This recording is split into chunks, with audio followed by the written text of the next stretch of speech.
हनुमान बेनीवाल वो है, वो भी अब इस वक़्त जो सभी विधानसभाओं से वो अपने कैंडिडेट उतारेंगे, उससे भाजपा को क्या लॉस होगा? पिछली बार हुआ था बीजेपी के साथ गठबंधन, ऐसा हो सकता है कुछ? विधानसभा चुनाव आ रहे हैं, तो आप किस विधानसभा से दावेदारी कर रहे हैं? ज्योति मिर्धा है, उन्होंने अभी भाजपा जॉइन की है, उससे भाजपा में क्या असर खाता होगा? मैंने खोला था लूनी में। कांग्रेस आज़ादी के बाद में बीजेपी पहली बार जीती थी, मैं जीता था। नमस्कार साथियों, मैं हूं ओमराज उपाध्याय, आप देख रहे हैं भारत सनसनी।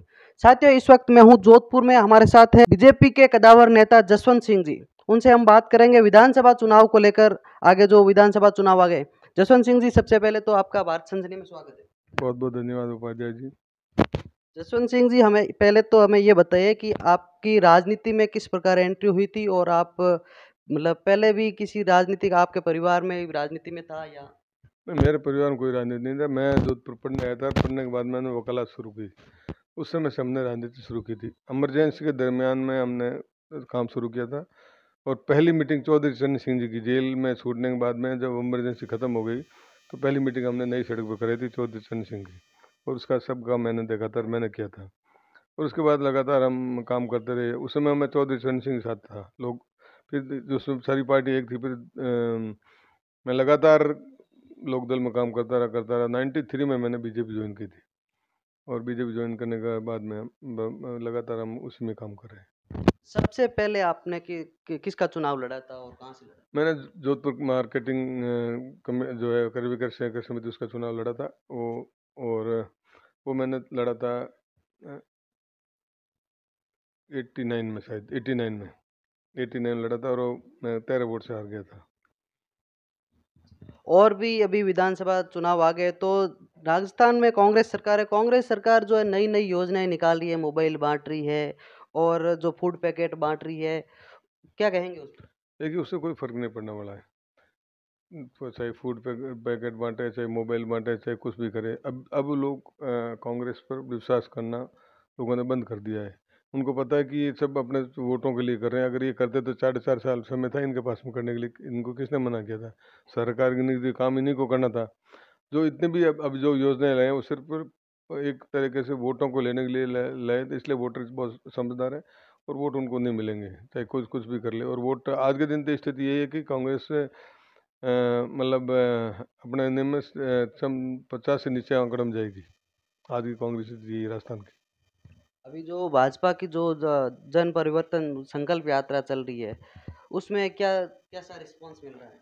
बहुत अच्छा रेस्पॉन्स मिल रहा है। जगह जगह पर लोग लोग जहाँ प्रस्तावित मीटिंग है, उसके अलावा भी लोग मीटिंगें रखवा रहे हैं, मीटिंगें कर रहे हैं। और लोग सड़कों पर आकर खूब अच्छा स्वागत कर रहे हैं। पब्लिक सड़कों पर आती है, और लोग उसका खूब मान और सम्मान कर रहे हैं नेताओं का। तो लोगों की भावनाएं भारतीय जनता पार्टी के साथ है, ये राजस्थान के इस यात्रा से ही स्पष्ट हो जाता है। और नागौर के कांग्रेस के नेता जो अभी ज्योति मिर्धा है, उन्होंने अभी भाजपा ज्वाइन की है, उससे भाजपा में क्या असर होगा? देखिए, नाथूराम मिर्जा राजस्थान के बड़े दिग्गज नेता थे कांग्रेस पार्टी के। और उन 1977 में पूरे उत्तर भारत में कांग्रेस साफ हो गई थी, लेकिन नाथूराम मिर्जा जीते थे। एकमात्र व्यक्ति थे जो जीते थे। उनकी पोती भारतीय जनता पार्टी में आती, तो इसका जरूर भारतीय जनता पार्टी को फायदा होगा और भारतीय जनता पार्टी को मजबूती मिलेगी। और उस मजबूती से हम कह सकते हैं कि हमारी सीटें और बढ़ेगी। ज़्यादा चुनाव जीतेंगे हम, ज़्यादा सीटों पर ज़्यादा जीतेंगे।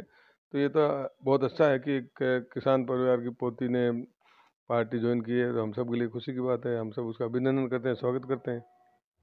अभी विधानसभा चुनाव आ रहे हैं, तो आप किस विधानसभा से दावेदारी कर रहे हैं, तैयारी कर रहे हैं? मैं तो इस बार लूनी से टिकट मांग रहा हूँ पार्टी का। अब पार्टी से ही हमने निवेदन किया कि हमको लूनी से चुनाव लड़ाई जाए, क्योंकि हमने खाता मैंने खोला था लूनी में। कांग्रेस आज़ादी के बाद में बीजेपी पहली बार जीती थी, मैं जीता था वहाँ से। उससे पहले बीजेपी नहीं जीती, तो मैंने कहा खाता मैंने खोला और मैं चुनाव लड़ना चाहता हूँ लूनी से। और उसके बाद में अगर पार्टी हमको कहती है कि नहीं, आपको लूनी से नहीं, हम दूसरे लड़ाएंगे, तो फिर हम उस पर विचार करके फैसला करेंगे। लेकिन आज के दिन तो मैं लूनी से आवेदन कर रहा हूँ।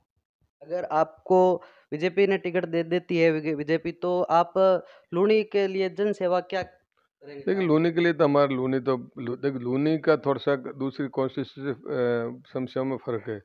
हमारे यहाँ पर जोधपुर के हम शहर में है, 1,50,000 वोट जोधपुर शहर के लूनी विधानसभा क्षेत्र में है।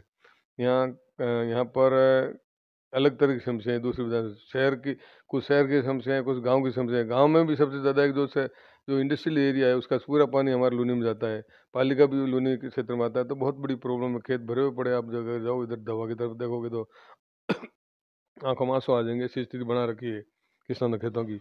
तो उन समस्या का समाधान करने के लिए पूरा प्रयास करेंगे कि जैसे जैसे समस्या का समाधान, चाहे कितना भी पैसा खर्च हो, इसको पानी को किस तरीके से निकालना है ताकि किसानों की खेती खराब नहीं हो, और इसका पानी का भी कोई सदुपयोग हो जाए तो वो भी करेंगे, लेकिन इस तरह खेतों को खराब नहीं होने देंगे। और जोधपुर के अंदर अब किस प्रकार जो माहौल चल रहा है अभी भाजपा पार्टी का?